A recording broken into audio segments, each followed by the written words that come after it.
So I have the opportunity to ask the next question. And this was an internet question, so I'm going to ask each party to give their answer. I'm going to start with the NDP. The same question, but everybody gets a 2-minute to answer it. The question, as submitted to Brampton Focus, states that, as an MP, when a situation arises that a bill is put forward that conflicts with the interest of the party and the interests of your citizens in your riding, which interest would you be inclined to vote for and why? I'll start with the NDP. I can share with you, Martin Singh, Brampton North, that I've been canvassing since the end of December 2014, and we've been going 7 days a week now for a number of months. And what I find that's absolutely fantastic when I go door to door is that the interest of my constituents, in fact, reflect the policies of the New Democratic Party. The New Democratic Party is interested in creating jobs. They're interested in protecting health care. They're interested in making sure that those people who rely on the immigration system to bring their families over have that put in place. And so, in fact, what I'm seeing when I go to door is that the overwhelming majority of the residents in my riding see the New Democratic Party as their choice, and there is, in fact, no conflict. So what is your choice, though, Mr. Singh? If it is that the party has a certain doctrine and your citizens in your constituency have something which is different, how do you choose? Well, in fact, what I'm sharing with you there, Michael, I'm not seeing a difference between the two doctrines. I'm seeing that the reflection of my constituents is reflected in what Tom Mulcair and what I'm sharing at the doorstep. And so what happens then is that it shares with me that there's a change afoot. And we talk about this, and this is what the political dialogue is really in Canada right now. Canadians want change. They've seen what the Conservatives are offering, they've seen what the Liberals are offering, and they don't want it. Thank you. I'll go now to Ruby Sato. Same question. If your party has one perspective and the constituents in your riding have another, how do you deal with that? Well, to answer your question, and actually answer your question, I think the constituents in the riding are the most important voice. And as my partners here have also said before, we are to be the voice of our riding in Ottawa. So our party has made that very clear.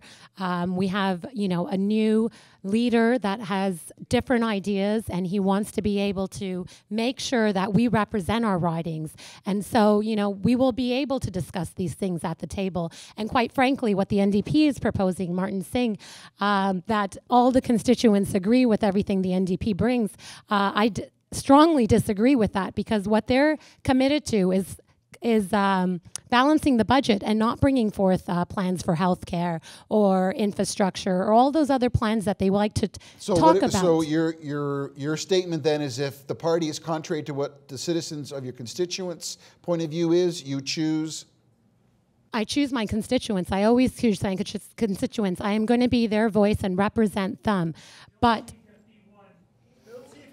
just hold on, hold on. I've been, if that question comes up, I'd be happy to address that question, and I'd take that question myself here today. And I've been talking, just like my opposition here is telling me that they've been canvassing and talking to people in the neighborhoods. I've been doing the same, and there's people on both sides of the fence on that, and I believe our party's position on that is the most balanced and most responsible position, but we can get into that in another question for sure. But once again, I just like to reiterate that we will be the voice of our community in Ottawa. Ruby Sahota, thank you. And from the Green Party, same question. If your party has a particular position and the constituents from Brampton have another, how do you deal with that from a Green perspective? Okay, so I'm going to give the members in the audience there who mentioned Bill C-51 a bit of respect and say that how it ties into representing our constituents, that many, many Canadians did not want that bill to pass. We wanted our parties to speak up against that. It was only our party that had mentioned something. We, as a party, do not go with whipped voting. All of the other parties have, and all of the other parties have had candidates kicked out because they have voted against the party policies rather than what the constituents have wanted. So that's something that we wish to do. We wish to bring put forward to show that we do care about the interests of the people who we represent more than the policies that are written by our leaders. When it comes down to it, we've got a member who's already moved over from the NDP and joined over into the to the Green Party to run for us because of this, because of the fact that they can represent our interests, or not our interests, but all of our interests rather than just those of their particular partisanship. So yeah, thank you very much. Thank you. One rebuttal here. We'll go to the NDP, please. Martin Singh. What is, I just want to make sure that we address the fact when political parties make promises, it's important that we hold them to them, right? When we speak about our Liberal opponents, there have been issues on the past when they have not been particularly forthcoming with their record.